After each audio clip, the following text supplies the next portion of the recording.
What's up, everyone? Welcome back. My name is Tyler, in case y'all don't know, and this is my channel, Englehart Productions. Today we're going over my new to me 2020 Chevrolet Silverado 2500 HD High Country with the L5P Duramax in it. Just got done doing some work to it. Have it set up the way I want now, and I hear a lot of questions and have a lot of people asking me, hey Tyler, how can you fit 1350 wide tires on these trucks on just a leveling kit? So today we're going to dive deep into that question, kind of give you a roundabout answer of what I did and how I would go about running a 37-1350 R20 tire on these trucks without trimming. That's the big thing. Whenever I built this truck, whenever I got it the way I wanted it, I did not want to trim and I did not want to take my mud flaps off, because I kind of just want to do like an OEM plus build on this truck. So it's kind of what I did. I went through a lot of trial and error, ordered a bunch of different size spacers. I had a bunch of ideas running through my head on what I wanted to do. And this is the way I did it. We're gonna jump right into it. So without further ado, guys, we're just gonna hop right into this video. Here's my 2020 High Country.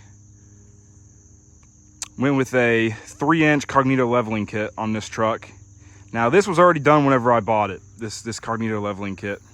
But I think it's important to mention and important to show how it was done. So in case you guys are thinking about doing the same thing as me, what y'all should do.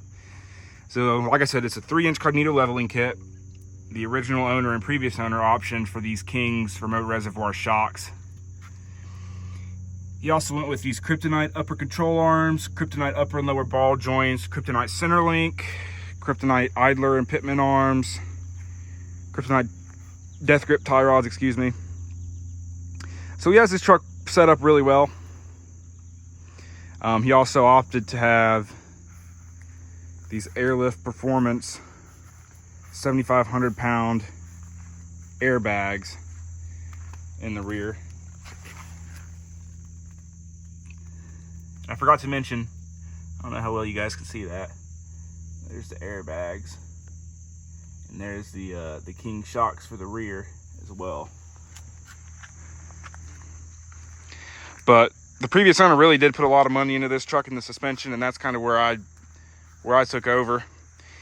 He had 35 1250 Toyos on the truck whenever I got it, and it kind of just took away the whole look of the truck, in my opinion. It just didn't look that beefy to me, and it wasn't strong enough the way I liked it. So whenever I got it, I put these 37-1350 R20 Nitto mud grapplers on the truck, turned the keys up about 1/4 of an inch, and it allowed me to clear everything. This valance I don't rub. I didn't trim any of the wheel well liners, and I still have my mud flaps in the back. Now, I do want to mention that I do rub. But it's not enough for me to trim, in other words. But I think if you guys are the kinds of people who tow all the time through cities, take sharp turns all the time, maybe you live on a back road and you do a lot of that, you might want to think about trimming. But with the way I have it set up, it's not worth trimming to me.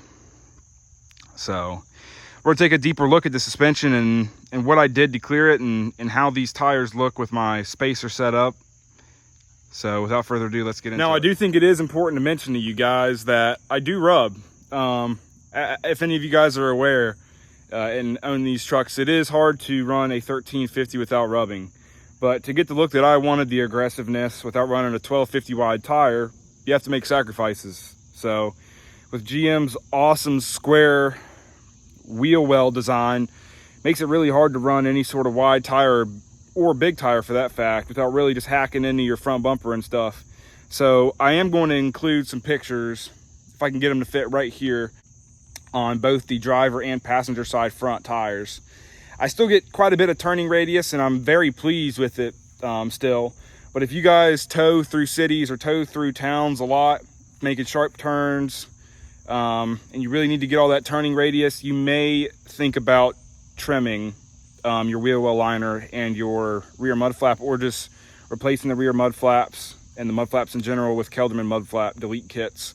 We do sell those. They're roughly, I think, $600 for a front and a rear set. And to me, guys, it's just not worth it. I just can't get myself to spend $600 on some plastic. They're so expensive. Hopefully with time that'll decrease and they won't be so expensive. But for now, I think a full kit from Kelderman's about $600. But I just wanted to get that out of the way and show that to you guys. But now I'm going to show you kind of how far in the offset my tires stick out with my spacer setup. So we're just going to hop right into that. So again, guys, all I'm running is a 3-inch Cognito leveling kit. And I went with a Bora 3/8-inch hub-centric spacer for the front only. Yes, guys, I only ordered 2 of these spacers. And I put them both on the front. I have absolutely no spacer on the rear over here. I have none.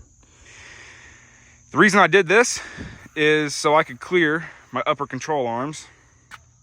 I'm not sure how well I can get you guys in to see this, but with a 1350 wide tire, you do have to be wary of your upper control arm hitting your tire, your inside of your tire. So a 3/8-inch Bora spacer is the biggest you can run without trimming your studs. So guys, if you guys want to clear your upper control arm running a 1350 wide tire, a 3/8-inch Bora, or any 3/8-inch spacer for that fact, is the biggest you can run without trimming these studs. And I just wasn't in the mood of trimming wheel studs on this new of a truck, especially considering that I plan on running other setups in the future probably. So that just wasn't in the playing books. So I went with a 3/8-inch Bora spacer for the front 2 tires only. And this is about how much I stick out. The sidewall is about the most I think you're gonna see on this setup, the way I have it set up. And I didn't want a bunch of mud and stuff slinging on my doors, on my fenders, and I've got enough rock chips on my doors as it is. So that was a big thing for me. I just didn't want a bunch of rock chips and stuff killing my doors. So this offset's plenty enough for me. It's just enough. And with the way I have the rear set up, no spacer at all, like I said, it's even. It looks really good. And overall, guys, I'm very pleased with it. And taking a look at the back of the truck, you guys can really get an idea of how even this is. Just a little bit sticking out at the front and the rear. Just wanted to show that short clip in. Show you the other side as well. It's about dead even on both sides. Like I said, guys, that's just the stance that I was going for. And if you guys are looking to do something similar, I'll make sure I link everything that I did down in the description below. In case you guys don't watch this video all the way through, you're skipping through, I'll just make sure that you guys kind of have a rough idea of what's done to my truck. But 1350s on a level, it took me a lot of trial and error to figure it out. But I'm glad I did do it this way, because I get just enough stance that I could get the aggressiveness of a 1350 that I wouldn't find in a 1250. So I'm pretty stoked with how that turned out. And if you guys are interested, I will also do another video on this truck showing you the more in-depth parts that are done. I can do a real-time towing test, because I do tow with this truck. And I will also give you guys a review of how these trucks run and ride on these 37s with some go fast parts. As you guys can see, if you guys get an idea of what I'm putting down. So I can give you guys kind of a little review of how it runs, how it tows, and just a more in-depth look at the truck. But for now, I think that's going to be about it. I just wanted to give you guys kind of like a rough idea of how 1350s looks on a leveling kit on these trucks without absolutely just hacking apart the front bumper and tearing up the mud flaps.